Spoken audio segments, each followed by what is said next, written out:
l'émission Interview SAP reçoit ce matin le jeune Mamadou Saliou Ba, connu du nom de Léo pour les intimes dans la sierre de Mafanya, préfecture de Frokaria, district du centre 1, réseau administratif de Kindia. Ce matin, nous allons essayer de parler de lui, du début, le milieu, où il est aujourd'hui en matière de son projet, ce qu'il a entrepris depuis très longtemps.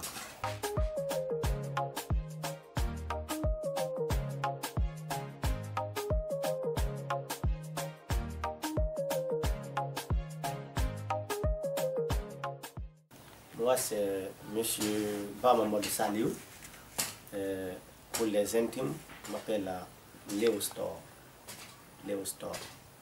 Donc, je suis diplômé au département de sociologie à l'université de Somphonia. Je suis spécialisé en développement communautaire. Je suis un agent de développement local. C'est ça. D'accord. Spécialiste des questions de développement local sortant de l'université générale de de Somphonia de Guinée. Donc, votre activité principale, avez-vous débuté depuis quelle année? En 2009, hein? Effectivement, en 2009. Monsieur Mamadou Saliou Ba, Léo Mafanya, bonjour. Bonjour, monsieur. Souma, vous allez bien? Ça va très bien, oui. Merci. Je suis très heureux de vous rencontrer ce matin pour venir échanger autour de vous sur votre projet personnel. Depuis, en quelle année as-tu commencé votre activité, votre projet ici à Mafanya? Tout a commencé dans les années 2009. Ok. 2009, lorsque je faisais le collège de Mafanya. D'accord. Quelle a été votre activité ici que vous avez entrepris? Oui. L'activité principale que je faisais à l'époque, c'était d'aller dans les villages, acheter les poulets, les bœufs, venir échanger ça en argent au marché hebdomadaire. Donc, on a commencé là-bas. Donc, ça veut dire que vous avez débuté le commerce communautaire à travers l'achat des poulets ou des coqs dans les collectivités de Mafanya et de Frokaria en général. Bien. Pour quel motif avez-vous choisi cette activité? Bon, c'était dans l'intention d'avoir un gain afin de subvenir mes multiples besoins pour me permettre d'étudier, parce que la famille était majoritairement, les moyens n'étaient pas là. Donc j'avais l'ambition de continuer mes études, mais par manque de soutenance, je me suis lancé dans cette activité. 2009, par l'achat des poulets dans les collectivités pour répondre à vos besoins, afin d'étudier, afin de soutenir la famille en quelque sorte. Alors comment a été le début de cette activité? Oui, le début n'a pas été quand même du tout facile, mais avec le courage, je partais dans les villages, parfois même je n'avais pas de l'argent, je pouvais partir dans les villages, prendre ça dans les mains des gens, parce qu'il y avait la confiance déjà. Arriver au marché, quand je vais revendre, là je me retourne au village pour leur donner leur argent. Le début n'a pas été facile. Et je n'avais même pas un moyen de déplacement, j'avais un grand. Je partais pour lui donner de l'argent, prendre son vélo et me rendre là, pour me permettre d'aller dans ces villages. Ok, l'achat des poulets dans les communautés de depuis n'a pas été facile. Est-ce que la tête d'un coq ou de la poule coûtait combien à l'époque? Oui, à l'époque, ça variait entre 8 000 à 8 500 à 12 000. Ça dépend de la grandeur. Ok. Ça c'est dans les années 2019. 2009, hein? 2009. Bien. Alors, comment tu te sens aujourd'hui, M. Léo? Oui, par rapport aux années antérieures, je me sens quand même à l'aise puisque je suis parvenu à franchir des étapes. D'accord. Oui, développez-nous un peu, quand vous dites que vous avez franchi des étapes pour les millions d'auditeurs, millions d'amis qui nous suivent de Mafanya, de Frokaria, de la région de Kindia, de la Guinée en général et ailleurs, qui nous pratiquent maintenant. D'accord, merci beaucoup M. Souma. Quand je faisais ces activités-là, bon, en 2009, pendant les vacances, je me suis rendu à Conakry, c'est mon grand frère pour les vacances. Ce dernier aussi m'a beaucoup aidé. Et il m'a dit, au lieu de rester à la maison ici à Conakry, Conakry c'est pas facile, donc il faut aller avec moi à Madina. Je vais te montrer un business, tu vas te lancer dans ça pour voir si au moins d'ici la fin des vacances, tu peux avoir tes fournitures scolaires. J'allais avec lui à Madina, arrivé là-bas, il m'a présenté à un de ses collègues. D'accord. Donc, j'ai commencé à traiter les affaires avec ce dernier. Alors, si je comprends bien, à Mafrania, ici, dans les petits villages, collectivité avec nos parents pour avoir ces poulets, alors vous avez eu un soutien d'un de vos parents, qui est votre frère à Conakry, qui voulait dans le grand centre d'affaires Madina à Conakry plus particulièrement, précisément. Et donc, qu'est-ce que vous avez entrepris là, ou bien il vous a mis dans quelle activité qui vous a permis aussi d'aller plus loin aujourd'hui? Merci beaucoup, M. Souma. À Madina, là-bas, en ce moment, c'était l'avènement des téléphones commençait à venir en Guinée. Et avec la vente des carcasses téléphoniques, les chargeurs, les écouteurs. Donc, j'étais allé me présenter à un monsieur à l'INIPRA là-bas. Donc, ce monsieur-là me donnait une quantité et je sortais ça positionné un peu partout à Madina là-bas pour les revendre. Et parfois même, arrivé dans certains endroits, lorsque s'il y a des bagages à transporter, bon, je voyais ça, donc je confiais mes marchandises à la personne plus proche et je prenais le petit carton pour déposer ça dans le parking pour avoir un peu d'argent. Je faisais tout ça. Donc, je continuais dans ça jusqu'à ce que le monsieur qui me donnait les marchandises, il a eu la confiance en moi. Et à la fin des vacances, maintenant j'avais eu un peu d'argent, j'ai acheté mes fournitures scolaires. Maintenant, au retour de ma ferreya, j'ai dit nécessaire, au lieu de rester encore jusqu'à ce que les vacances arrivent pour aller à Conakry, j'ai dit nécessaire encore de continuer les mêmes activités à ma ferreya. C'est ainsi maintenant je suis allé voir ce monsieur, je l'ai posé le cas. Il m'a soutenu aussi, il a accepté, il m'a donné une quantité de marchandises. Je suis rendu à Mafreya, j'ai trouvé un petit coin au centre-ville. À ce moment, je pouvais même dire, il n'y avait même pas de personnes qui vendaient des choses comme ça à Mafreya ici. Donc, généralement, je peux dire même, je figure parmi les premiers à vendre les accessoires téléphoniques et les téléphones à Mafreya. Donc, pour un premier départ, c'est ce que je peux vous dire. D'accord. Ceci dit que vous avez débuté avec la vente de ces poulets, revendre pour soutenir vous-même dans les études, mais aussi vous avez eu un appui à travers votre frère, pas comme tous certains frères. Donc vous êtes quitté des pôles coq au téléphone, aux accessoires téléphoniques. Effectivement. Et vous êtes les premiers vendeurs, les premiers managers dans le domaine téléphonique ici à Mafrania. Effectivement. Ça c'est dans les années 2009. Hein. 2009-2010 maintenant. Ok, donc comment vous jugulez, parce que je vois un jeune ambitieux qui a évolué dans les petits commerces, dans les communautés, alors qui est parti dans le grand centre, le centre d'affaires à Conakry, Madina précisément. Ensuite, vous étudiez, vous êtes étudiant en même temps. Comment vous avez pu vraiment gérer les différentes activités et aujourd'hui vous portez à merveille là? Toujours c'est l'ambition de subvenir avec multiples besoins. D'accord. Quand je suis rentré à Mafreya, j'ai commencé les activités. Ça n'a pas été aussi facile parce qu'en ce moment, il n'y avait pas trop de téléphones. Donc ça ne marchait pas tellement, mais avec le courage, parce que j'étais aussi élève. Donc tous les matins, il fallait partir à l'école jusqu'à 14 h, revenir, maintenant ouvrir. Donc, ça veut dire que vous avez, à l'époque, vous avez mis en place un planning. Un planning. Donc, après l'école, à 14 h, je reviens maintenant pour m'installer. J'avais même pas eu de boutique, c'était devant la boutique d'un ami qui ne vit pas d'ici aujourd'hui, il est à l'extérieur. Donc, ce monsieur m'a accepté, j'ai quand même commencé à faire les activités devant sa boutique. Et c'est comme ça, au fur et à mesure, les choses ont commencé à évoluer petit à petit, jusqu'à ce qu'aujourd'hui nous sommes comme ça. D'accord. Comment vous portez aujourd'hui, M. Léo, l'enfant chéri de Mafrania? Oui, moi, M. Léo, bon, oui, je me porte bien aujourd'hui, malgré l'homme n'est jamais satisfait à 100%. Ouais. Voilà, parce que les besoins de l'homme ne finissent pas. D'accord. Seulement, le passage que j'ai effectué, j'ai eu assez de difficultés, assez de problèmes, assez de soucis.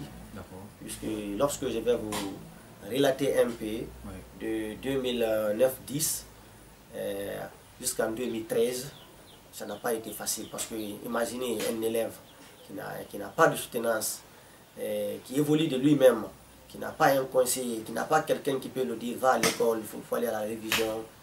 Donc, il a l'ambition encore de réussir, donc ça n'a pas été facile du tout.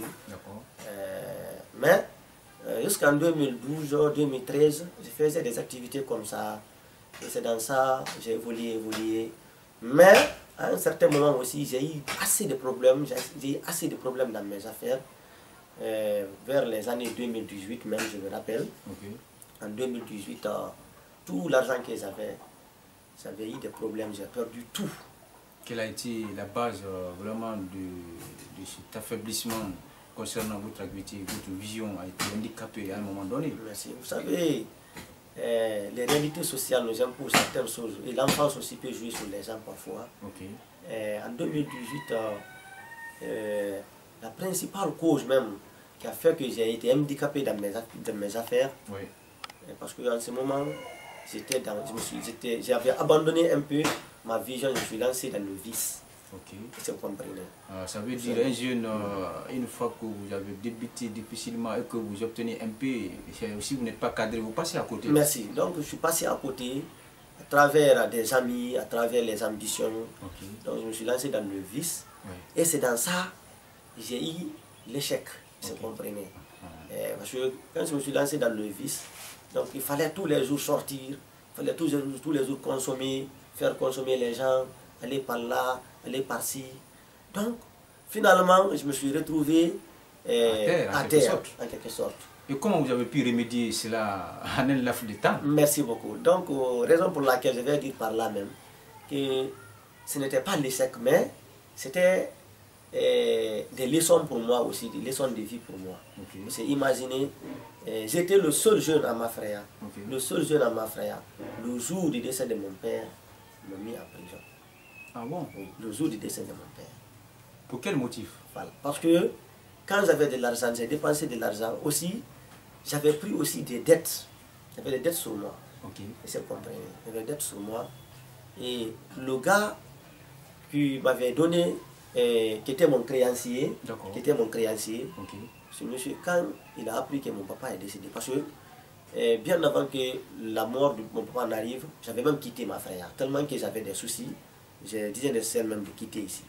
Je suis allé me réfugier vers le Fouta. Vous comprenez. J'ai fait 1 mois et quelques là-bas. Maintenant, c'était le 15 octobre 2018. J'ai décidé de revenir à ma frère. Mais le monsieur, il m'appelait à chaque fois au téléphone. Parfois même, je voyais ses appels, je ne prenais pas. Parce que j'étais dans l'embarras du choix, j'étais dans les problèmes. Donc j'avais plein de soucis. Donc, j'ai décidé de me retourner à ma frère. Je suis venu jusqu'au niveau de Kindi, j'étais dans la voiture. C'est là-bas, ils m'ont appelé au téléphone, ils m'ont annoncé le décès de mon père. Donc, maintenant j'ai décidé, j'ai dit, même si moi aussi je vais venir, ils vont me mettre en prison, il faut que je vienne. Celui qui vous a mis au monde n'est plus, il doit être présent. Il faut que je vienne. Ça c'est l'hospitalité, ça c'est entre un fils et le père. J'avais malgré des problèmes. Voilà. Et puis tout mon frère sentait mon nom. D'autres même disaient que j'avais des dettes de 50 millions, d'autres parlaient de 30 millions, d'autres parlaient de 20 millions.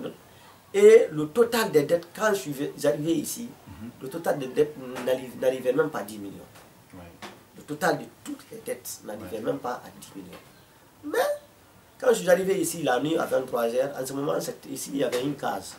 La maison là n'était pas construite ici. Vous voyez. Donc, automatiquement, les coups de téléphone ont tombé, le gars a appris que je suis là. Le lendemain maintenant, le jour auquel l'enterrement doit s'effectuer, le gars a porté plainte contre moi ce jour. Donc, le même jour? Le même jour. Il n'a même pas attendu jusqu'à ce que les funérailles vont passer après. Il a porté plainte le même jour. Et on vous a mis, et on vous a arrêté? Oui, le même jour, les policiers sont rendus sur les lieux, m'ont trouvé, ils m'ont donné la convocation. Je les ai dit d'aller d'abord, après je vais me présenter. Ils ont catégoriquement refusé. Ils n'ont pas accepté. Parce que déjà, ils étaient embominés dans la tête qu'après l'enterrement, que je vais encore partir. Donc, il y a eu des tiraillements entre moi et les agents qui étaient venus pour me chercher. Imaginez, avec ma taille là, on déploie 2 personnes, 2 agents contre moi. Même un agent pouvait m'envoyer. Exactement. Voilà, donc c'est en ce moment qu'ils ont compris qu'il y avait d'autres choses derrière le truc. Il y avait des charges. Il y avait des charges. Donc, puis je suis allé avec eux à la police. Et j'avais un grand frère du nom de Baïlo. Et plus un monsieur qui m'a beaucoup aussi aidé à Bafreya, qu'on appelle Mamadou Bouri Diallo, du nom de Chicha. Il est directeur d'une école à Foulawa ici, c'est compris. Ces deux-là se sont donné les mains, m'ont accompagné à la police. Arrivé à la police là-bas, ils ont pris la garantie de me libérer jusqu'à ce que je vais enterrer d'abord mon père. Après l'enterrement, eux-mêmes ils vont m'envoyer là-bas. Donc, dans la police m'ont pris, ils m'ont libéré, je suis venu avec eux. Maintenant, après l'enterrement, au lieu de rester à la maison, moi-même je me suis dirigé à la police de moi-même. Maintenant, je suis allé voir le commissaire. Et le commissaire à l'époque, qui était à Mafreya, c'était un grand sûr à moi. Mais même lui, tellement qu'il y avait des charges, il n'a pas eu l'hospitalité, l'amour de dire, ah c'est mon petit, je préfère le laisser d'abord jusqu'à ce qu'il va terminer l'enterrement de son père.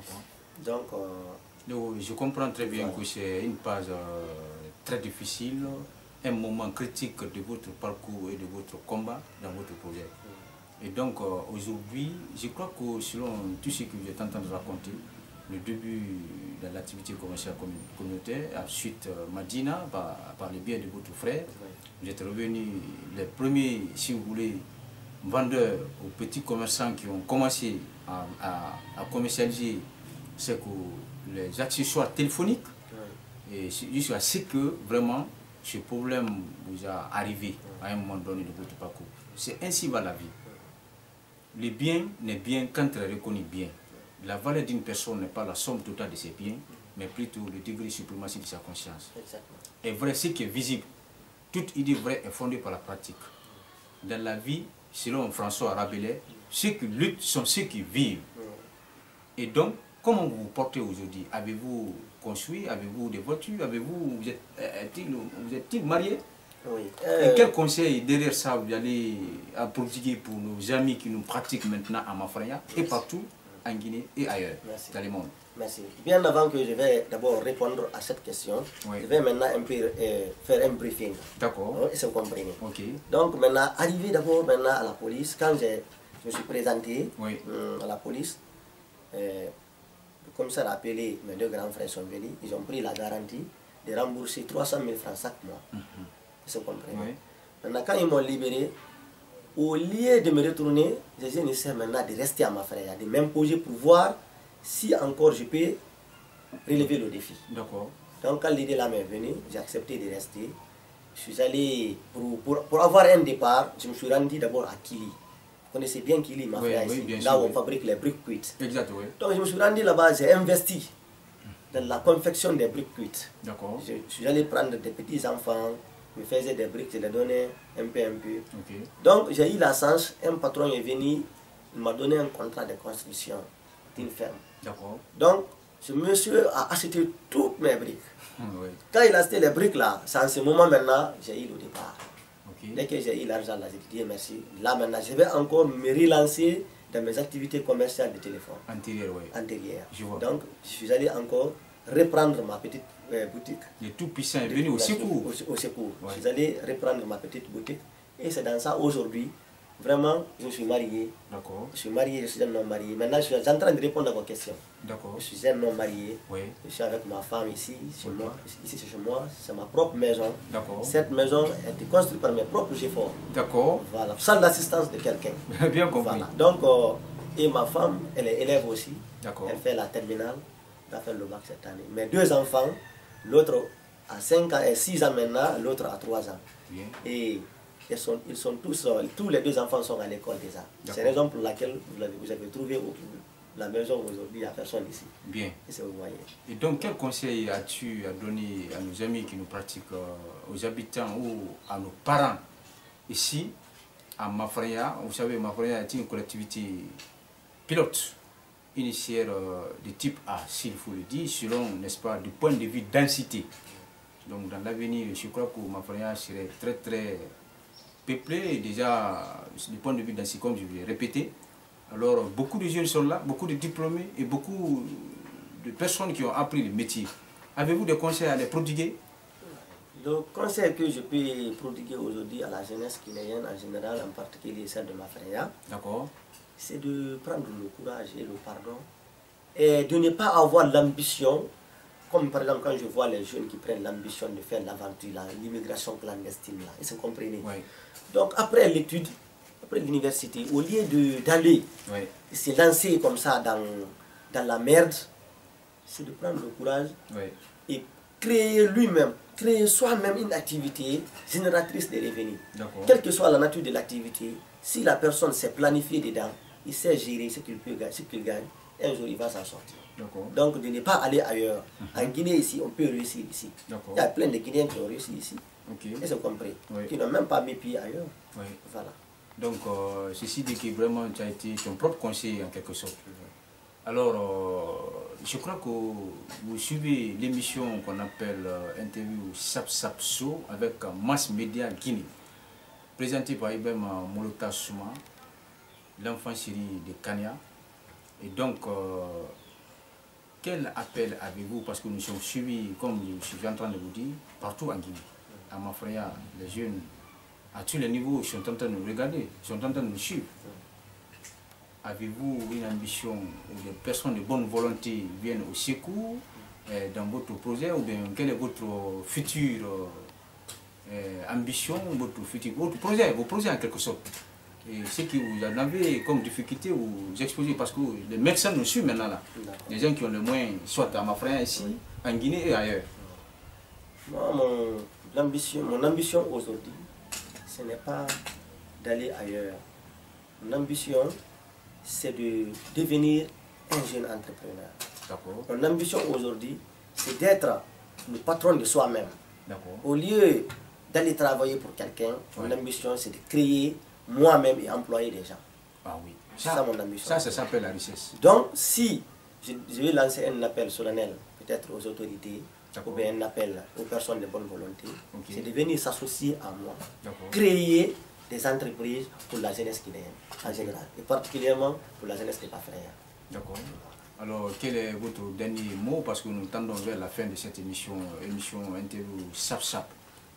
Mon dernier mot, c'est de vous remercier, vous qui avez eu le temps et le courage et l'idée de venir me rencontrer en tant que jeune battant, c'est compris. Donc c'est de vous remercier M. Condé, vous remercier vous, M. Souma, qui avez eu le courage de venir vers moi. C'est de vous remercier seulement. C'est le seul mot que je peux vous dire. Vraiment, et vous aussi, vous et moi, qu'il y ait un jour, nous souhaitons évoluer, quitter là où nous sommes aujourd'hui, aller encore de l'avance. C'est ce que je veux. Alors, mesdames et messieurs, vous l'avez compris, tout qui commence bien, termine bien. Ça, c'était le dernier mot de Léo pour les intimes à Mafraya. Ici, dans la Sierre, il est bien sûr dans le district du centre 2. Alors, secteur Khafia, dans la préfecture de Froka, région administrative de Kindia, en Guinée-Conakry, mesdames et messieurs. Émission Interview Sap Sap, présentée par Ibrahim Molota Souma, Prince pour les intimes. Aux caméras Condé, le Condé du côté de Conakry, qui est venu, n'est-ce pas, mettre tout en œuvre pour cette première rencontre, pour cette première interview. Alors, nous souhaitons que les jeunes, les femmes en général, et tous les hommes qui nous pratiquent partout où vous êtes, sachez que rien n'est impossible dans la vie. Je crois qu'avec le courage, tout est possible. Mesdames et messieurs, nous vous invitons à suivre le second numéro dans les jours à venir. Je vous remercie.